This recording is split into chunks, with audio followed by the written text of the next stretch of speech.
난 특별한 인간이야. 나처럼 비범한 인간은 쓰레기 같고 필요 없는 인간들을 좀 없애도 되지 않을까? 나폴레옹도 많은 사람을 죽였지만 영웅으로 칭송받잖아. 회색빛 건물들이 늘어선 거리를 지저분한 옷차림의 한 청년이 비틀거리듯 걷고 있었습니다. 머리카락은 빗지도 않은 채 헝클어졌고 옷은 몇 해를 입은 듯 해져 있었지요. 그의 이름은 라스콜리코프. 그는 한때 유망한 대학생이었어요.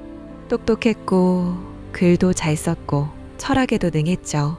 교수들은 그를 아꼈고 주변 사람들도 저 청년은 분명 뭔가 대단한 인물이 될 거야 라며 그를 칭송했어요.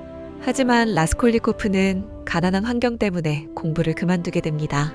아버지가 갑자기 돌아가시면서 집안이 기울어 학비를 낼 수 없었기 때문입니다. 어머니는 시골에서 허드렛 일로 근근히 생활했고 여동생 두냐는 귀족 가정의 가정교사 일을 하며 자신의 삶은 거의 포기한 채 라스콜리코프에게 돈을 보내고 있었죠.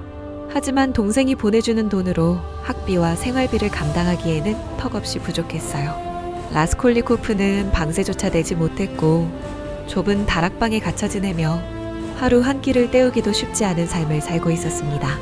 여태까지 자신이 스스로 남들과는 다른 더 우월하고 특별한 존재라고 느끼며 살았던 그는 가난이라는 현실 앞에서 그 대단한 자만심이 무너지기 시작했고 결국 자기 파멸적인 방법으로 폭주하게 됩니다. 그는 평소 나폴레옹을 존경하고 있었는데 나폴레옹을 향한 지나친 존경심이 그에게 위험한 사상을 갖게 합니다. 위대한 인물은 때로 법을 어겨도 된다. 살인을 저지르더라도 그 목적이 인류 전체의 유익이라면 정당화될 수 있다. 그는 이 위험한 이론을 증명하기 위해 직접 실험을 해보기로 결심합니다. 목표는 동네에서 전당포를 운영하는 악덕한 늙은 노파. 그는 가족들이 보내준 물건들을 그 노파가 운영하는 전당포에 팔아 넘겨가며 그 돈으로 생활을 하고 있었습니다.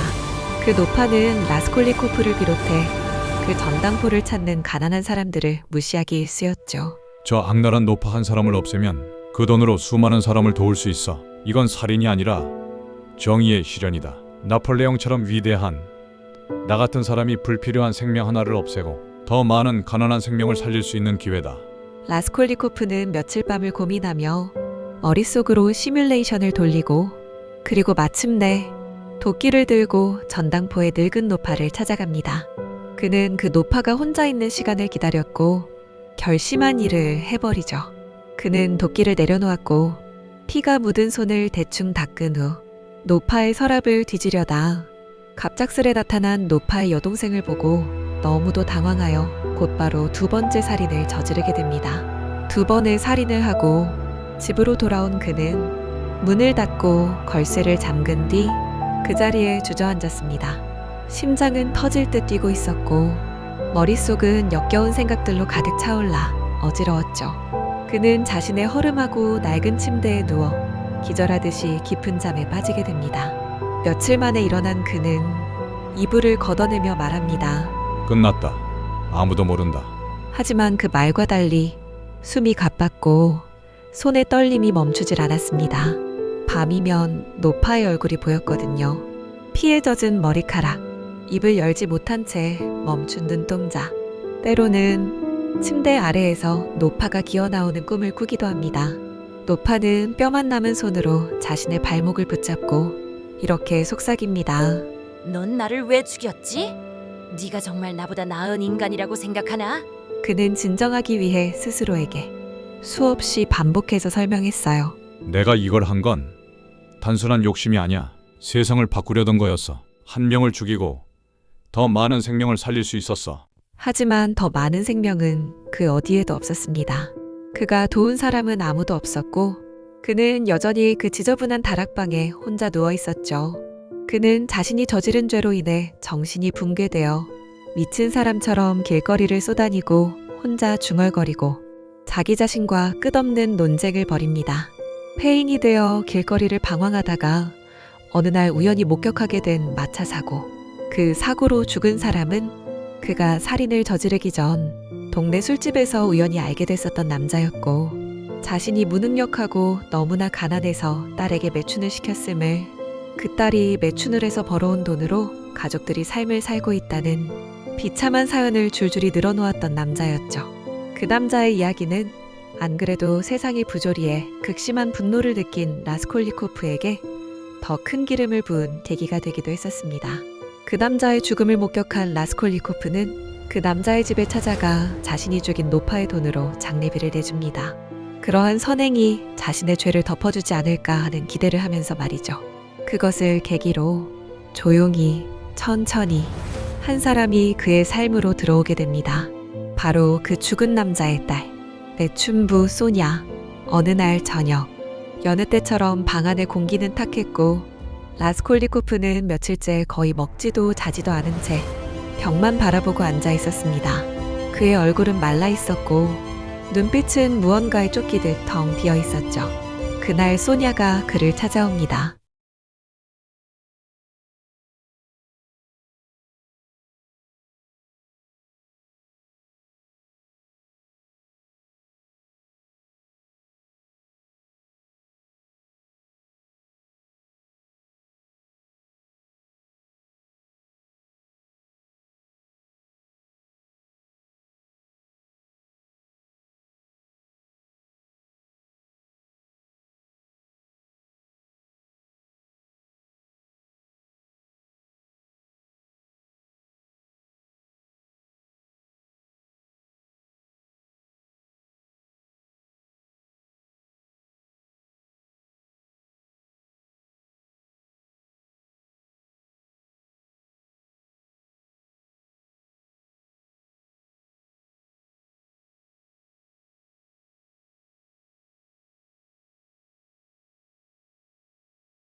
뒤에서 조용히 다가온 소냐의 손이 그의 등을 가만히 밀었습니다.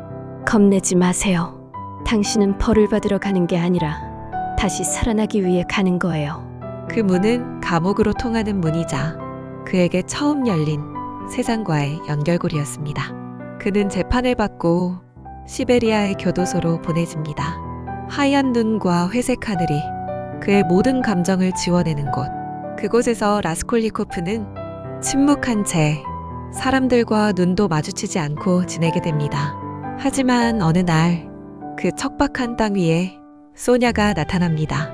그녀는 자발적으로 이 거칠고 황량한 땅까지 그를 따라온 것이죠. 그녀는 시베리아에 머물며 주기적으로 면회소에 찾아옵니다. 따뜻한 빵을 들고 성경책을 품에 안고 아무 말 없이 그의 앞에 앉아 있었죠. 소냐는 시베리아에서 다시 매춘을 하지 않았습니다.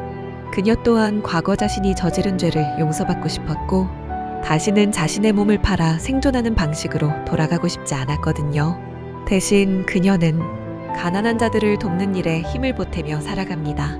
그녀에게 그것은 삶을 정화하는 방식이었어요. 시간은 흘러 사계절이 몇 번을 바뀌었고 라스콜리코프의 수영복도 해지고 바스러졌습니다. 하지만 그의 눈빛은 여전히 얼어붙은 강물 같았죠. 자수를 하고 벌을 받았고 소냐는 그의 곁을 떠난 적 없었지만 그는 여전히 자신을 이 세상을 살아갈 자격이 없는 인간이라 여겼습니다. 어느 늦겨울 며칠째 소냐가 면회를 오지 않았죠. 라스콜리코프는 초조하고 불안한 마음으로 그녀를 기다리며 자신이 그녀를 사랑하고 있음을 깨닫게 됩니다. 그날 밤 라스콜리코프는 긴 꿈을 꾸었습니다. 꿈속에서는 전 세계가 병에 걸려 있었습니다. 모두가 자신만이 옳다고 믿었고 서로가 서로를 죽였어요. 그 혼돈의 세계에서 그는 오직 하나를 찾고 있었습니다. 믿음으로써 누군가를 지키는 법을 말이죠. 자백을 했다고 해서 벌을 받았다고 해서 그의 죄가 사라진 건 아닙니다.